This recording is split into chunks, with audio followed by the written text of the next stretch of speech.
प्रिय छात्रों, सुप्रभात। आज हम आप लोगों को मीराबाई के जीवन परिचय का अध्ययन कराएंगे। मीराबाई जन्म सन 1498 ईस्वी। जन्म स्थान मेड़ता, राजस्थान। पिता एवं माता, पिता रतन सिंह राठौर तथा माता वीरत कुमारी। इनके दादा का नाम राव दूदा। विवाह सन 1516 ईस्वी में राणा सांगा के पुत्र भोजराज से हुआ। गुरु संत कबीर रैदास जी थे। मीरा की भक्ति, कांता माधुर्य भक्ति, दाम्पत्य भाव की भक्ति। निधन 1560 ईस्वी द्वारका में।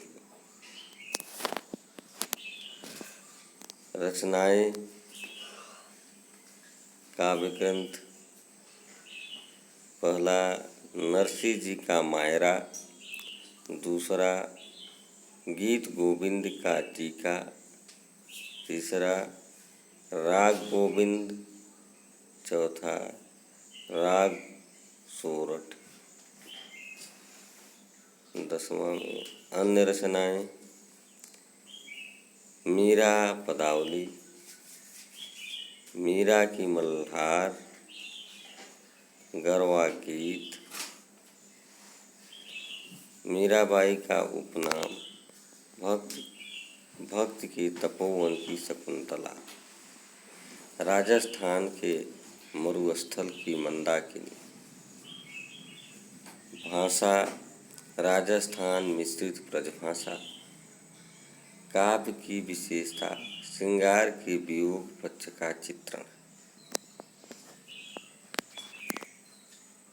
काव्य पदों की विशेषता, प्रसाद एवं माधुर्य गुणों की प्रचुरता।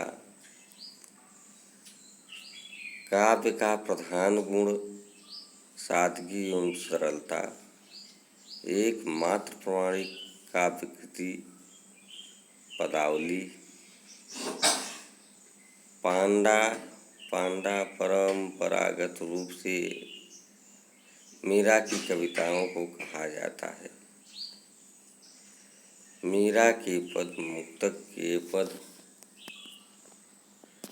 काव्यगत विशेषताएं, वर्ण विषय, विनय भक्त, रूप वर्णन, रहस्यवाद संयोग का वर्णन, रस श्रृंगार, संयोग वियोग शांत रस। भाषा ब्रजभाषा, जिसमें राजस्थानी, गुजराती, पूर्वी पंजाबी और फारसी के शब्द मिलते हैं। शैली गीत काव्य की भावपूर्ण शैली।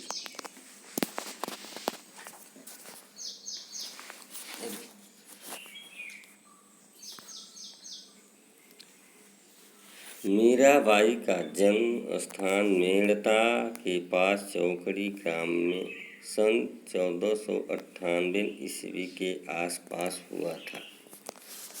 इनके पिता का नाम रतन सिंह था। उदयपुर के राणा सांगा इनके पुत्र भोजराज के साथ इनका विवाह हुआ था, किंतु विवाह के थोड़े ही दिनों बाद इनके पति की मृत्यु हो गई। मीरा बचपन से ही भगवान श्री कृष्ण के प्रति अनुरक्त थी। सारी लोक लज्जा की चिंता छोड़कर साधुओं के साथ कीर्तन भजन करती रहती थी। उनका इस प्रकार का व्यवहार उदयपुर के राज मर्यादा के प्रतिकूल था। अतः उन्हें मारने के लिए जहर का प्याला भी भेजा गया था, किंतु ईश्वरीय कृपा से उनका बाल बांका तक नहीं हुआ। परिवार से विरक्त होकर वे वृंदावन और वहाँ से द्वारिका चली गई और सन 1546 स्वर्गवास हुई। रचनाएं मीरा ने भगवान श्री कृष्ण के प्रेम में अनेक भावपूर्ण गेय पदों की रचना की है, जिसके संकलन में विभिन्न नामों से प्रकाशित हुए हैं। नरसिंह जी का मायरा, राग गोविंद, राग सोरठ के पद, गीत गोविंद की टीका मीराबाई की रचनाएं हैं। काव्यगत विशेषताएं। भावपक्ष। मीरा श्री कृष्ण भक्ति शाखा की सगुणोपासिका भक्त कवित्री है। इनके काव्य का वर्ण विषय एकमात्र नटवर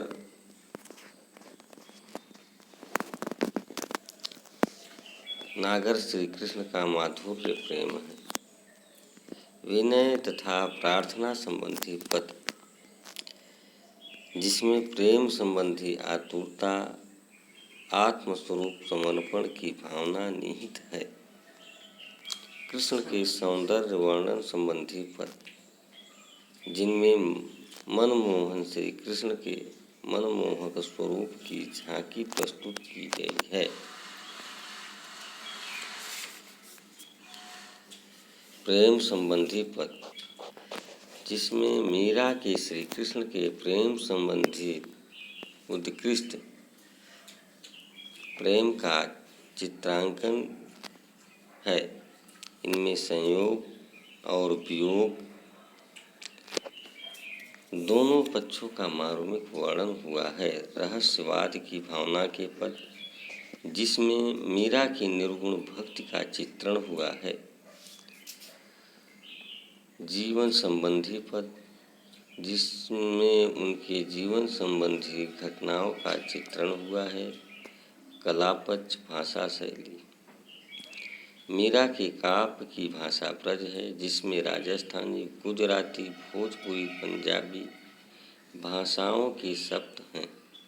मीरा की भाषा भाव की अनुगामी है, उनमें एक रूपता नहीं है, फिर भी स्वाभाविकता, सरसता और मधुरता कूट कूट कर भरी हुई है। रस, छंद, अलंकार। मीरा की रचनाओं में श्रृंगार रस के दोनों पक्ष, संयोग और वियोग का बड़ा ही मार्मिक वर्णन हुआ है। इसके अतिरिक्त शांत रस का भी बड़ा सुंदर समावेश हुआ है। मीरा का संपूर्ण काव्य गेय पदों में है, जो विभिन्न राग रागिनियों में बंधे हुए हैं। अलंकारों का प्रयोग मीरा की रचनाओं में स्वाभाविक ढंग से हुआ है। विशेषकर वे उपमा, रूपक, दृष्टांत आदि अलंकारों के प्रयोग से बड़े ही स्वाभाविक हुए हैं। साहित्य में स्थान। हिंदी गीत काव्य की परंपरा में मीरा का अपना अप्रतिम स्थान है। प्रेम की पीड़ा का जैसा वर्णन, मर्मस्पर्शी वर्णन मीरा की रचनाओं में उपलब्ध होता है, वैसा हिंदी साहित्य में अन्यत्र सुलभ नहीं है।